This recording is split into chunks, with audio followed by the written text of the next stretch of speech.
Les grands joueurs, physiquement, c'est des brutes, techniquement ils sont incroyables, on sait aussi qu'ils ont une intelligence de jeu supérieure, mais il y a une chose qu'ils font, dont on ne parle pas, mais qui fait toute la différence.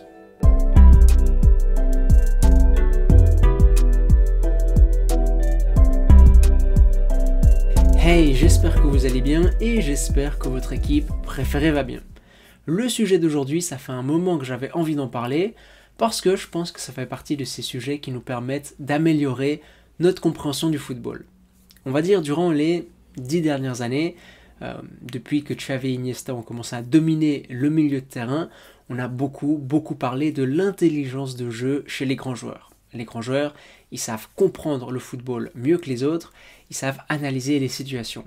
Mais aujourd'hui, on va aller un pas en arrière, un moment en arrière, on va s'intéresser au moment où les joueurs voient l'action. On va s'intéresser aux yeux des joueurs.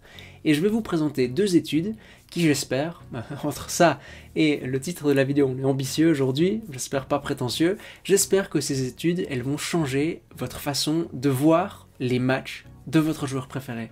On va commencer par une phrase de Guardiola sur Messi, peut-être vous la connaissez parce qu'on l'entend par-ci par-là régulièrement, et Guardiola parle des premières minutes, des 5-10 premières minutes des matchs de Messi, où Messi tout simplement, il marche. Et Guardiola il dit, il n'est pas déconnecté du jeu, il est impliqué, il tourne sa tête à droite, il tourne sa tête à gauche, il sait exactement ce qui va se passer, sa tête elle est constamment en mouvement, il court pas, mais il regarde systématiquement ce qui se passe pour détecter quels sont les points faibles et les points forts des adversaires. Il y a quelque chose de fou qui se joue dans le regard de Messi. Et aujourd'hui on va parler des regards, et si on parle des yeux des joueurs et de leurs regards, il faut que je vous présente une personne qui s'appelle Geir Jordet, c'est un homme norvégien, qui depuis 23 ans étudie le regard des joueurs. C'est la référence mondiale dans ce domaine-là. Il a publié plein d'études, dont un thread qui a eu pas mal d'impact sur Twitter cet été, où il regroupait ces différentes études, et c'est comme ça que je me suis intéressé à la question du scanning. Le scanning, qu'est-ce que c'est? Ça va être le terme qu'on va utiliser aujourd'hui. Geir Jordet, il le définit comme l'activité de la tête d'un joueur qui, à un moment donné, regarde le ballon et à un moment donné, la tourne et ne regarde plus le ballon. Le scanning, c'est ça, c'est tous ces moments où vous vous détournez du ballon en tant que joueur pour regarder autre part. En 2020, Geir Jordet et des confrères, ils mettent en place l'étude la plus ambitieuse à ce jour. Parce que les études sur le scanning, on les avait faites dans des conditions de laboratoire, mais là, ils vont les faire dans les conditions du match, en sélectionnant 27 joueurs de première ligue, et c'est incroyablement difficile parce qu'à tout moment, vous devez pouvoir être capable de voir où regardent les yeux des joueurs, une étude incroyablement ambitieuse, et il trouve le résultat suivant. Dans les 10 secondes avant que le joueur touche le ballon, parce que c'est toujours le laps de temps qui va être étudié, du coup dans les 10 secondes avant que le joueur touche le ballon, en moyenne, parmi tous les joueurs qu'ils ont observés, les joueurs font 0,44 scans par seconde. Ça veut dire 4,4 scans sur la période de temps étudiée. Est-ce que c'est beaucoup? Est-ce que c'est pas beaucoup? Je ne vais pas répondre tout de suite à cette question, mais gardez bien ce chiffre en tête, ok? 0,44 scans par seconde dans les 10 secondes avant que le joueur ait touché le ballon. Dans cette étude, il y a une série d'effets qu'ils trouvent, et ils se rendent compte par exemple que les joueurs qui font des passes vers l'avant au moment où ils reçoivent le ballon font plus de scans que ceux qui font des passes vers le côté ou vers l'arrière. En d'autres termes, les joueurs qui font des passes vers l'avant prennent plus d'informations, récoltent plus d'informations parce qu'ils font plus de scans que les joueurs qui font des passes faciles, des passes démagogiques, pour reprendre le terme d'un ami qui se reconnaîtra. Et l'effet, il est significatif, ça veut dire que c'est pas dû au hasard, il y a vraiment quelque chose qui se joue ici. Aussi, l'étude, elle dit que les joueurs qui font des passes progressives, c'est-à-dire des passes qui permettent de gagner une certaine distance, c'est pas seulement des petites passes vers l'avant comme ça un peu anodines, font plus de scans que ceux qui font des passes qui permettent de gagner moins de distance.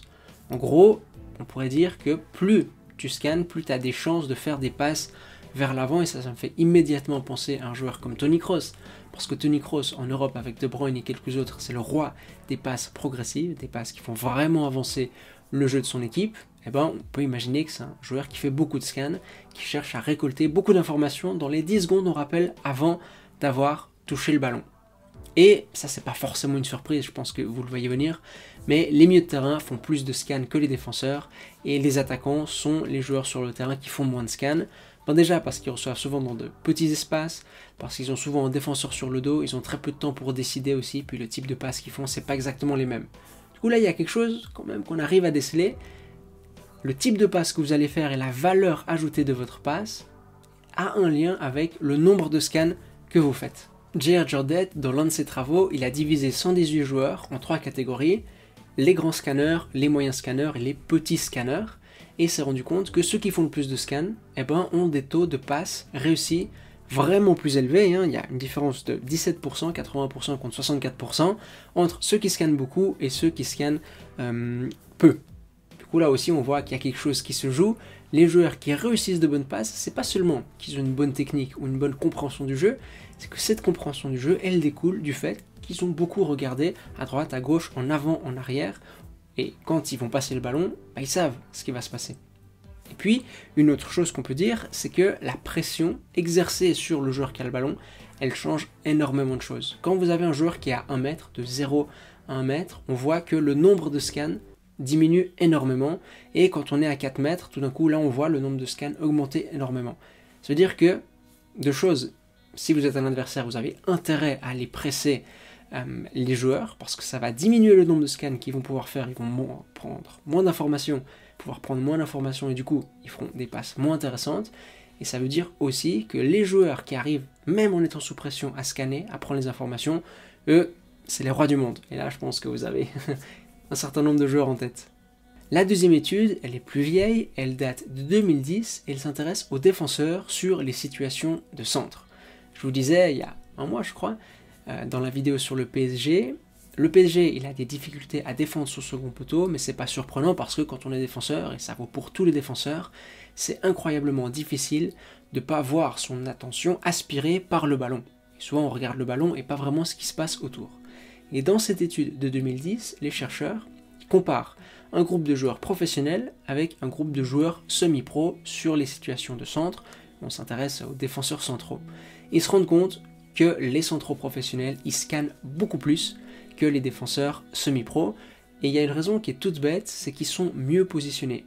En fait, c'est très très rare les cas où ils sont face à leur propre but sur une situation de centre. Comme ils sont souvent bien positionnés, c'est plus facile pour eux de scanner.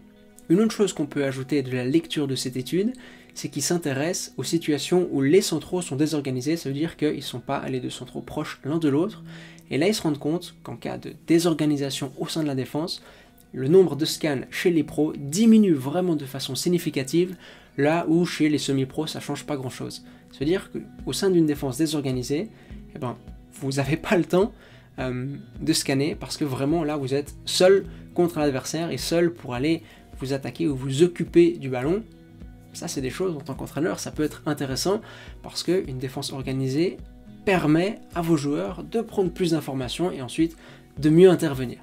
Du coup, maintenant qu'on a ces deux études qui ont été passées en revue, on peut revenir à ce chiffre dont je vous parlais avant, 0,44 scans par seconde, et ça c'était dans l'étude de 2020, et je vous demandais, est-ce que vous croyez que c'est beaucoup ou c'est pas beaucoup? Et bien là, vous avez la liste sur les 20 dernières années des joueurs qui scannent le plus que J.R. Jordan a étudié, et le premier, c'est qui? Suspense insoutenable, c'est Xavi Hernandez, avec 0,83 scans par seconde, ça veut dire quasiment 2 fois plus que la moyenne de l'étude de 2020. Xavi, c'est un scanner absolument incroyable, et c'est pas pour rien que c'est un joueur hyper intelligent. Il y avait un match de 2007 où une caméra l'avait suivi durant tout le match, et il avait tourné la tête, scanné 804 fois en 90 minutes. C'est absolument monstrueux. Et vous avez peut-être vu dans la liste, il y a beaucoup de milieux de terrain, beaucoup de grands joueurs, mais il y a un monsieur qui s'appelle Kylian Mbappé, et je trouvais hyper intéressant sa présence dans la liste, parce que d'une part c'est un attaquant, on a vu avant que les attaquants scannaient considérablement moins, et je trouve intéressant pour une autre raison, c'est qu'Mbappé, on l'a souvent dit, c'est un tout droit, c'est un joueur qui a que son physique, il n'est pas hyper intelligent, il comprend pas très bien les situations. Oui, ces critiques elles étaient exagérées, mais oui d'un autre côté, il a des progrès à faire là-dessus, mais on voit qu'au niveau de la prise d'information, il est là. Un autre exemple de super scanner, j'ai pas les chiffres, mais J.R. Jordan, on peut lui faire confiance je crois à ce stade de la vidéo, il dit que c'est un des meilleurs scanners du monde, Kevin De Bruyne. Vous vous rappelez peut-être, à l'Euro, il fait une passe décisive contre le Danemark et on se dit attendez, comment est-ce qu'il a fait pour voir la course de son coéquipier, parce que son coéquipier, il ne le regarde pas. Et là, explication qu'on entend souvent, il a des yeux derrière la tête. Non, il n'a pas des yeux derrière la tête, il scanne tellement bien qu'il sait exactement ce qui se passe. Kevin De Bruyne, c'est un maître en la matière, c'est un maître de la prise d'information. Tout ça, ça peut être inné. Un Frank Lampard, quand on lui a communiqué le fait que c'était un scanner incroyable, il dit « Ah oui, bah, je savais pas, il ne savait même pas expliquer pourquoi il faisait ça. » Mais ça peut aussi s'entraîner, et on imagine que à la Masia, par exemple, à Barcelone, c'est des choses qui s'entraînent.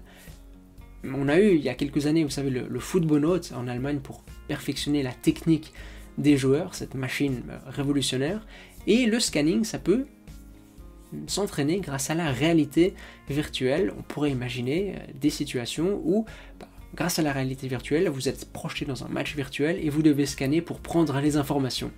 Mais une chose que je trouve hyper intéressante, et j'en ai fait l'expérience si on peut dire, c'est que c'est vraiment pas facile de vous entraîner et de vous dire vas-y, je vais juste prendre des informations et de se forcer en quelque sorte.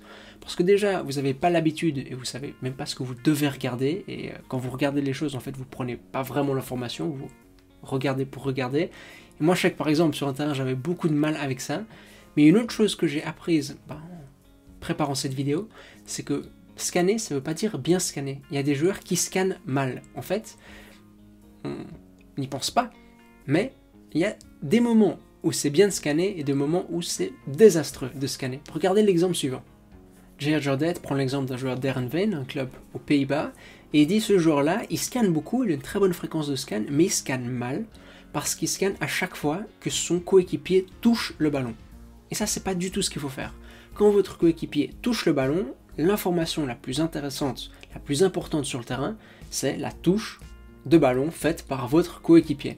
Ce qu'il faut faire, c'est à chaque fois scanner entre les touches de balle. C'est-à-dire, votre coéquipier touche la balle et immédiatement après, vous prenez l'information de sorte à ce qu'au moment où votre coéquipier retouche la balle, dans sa conduite de balle, vous pouvez de nouveau avoir les yeux sur lui.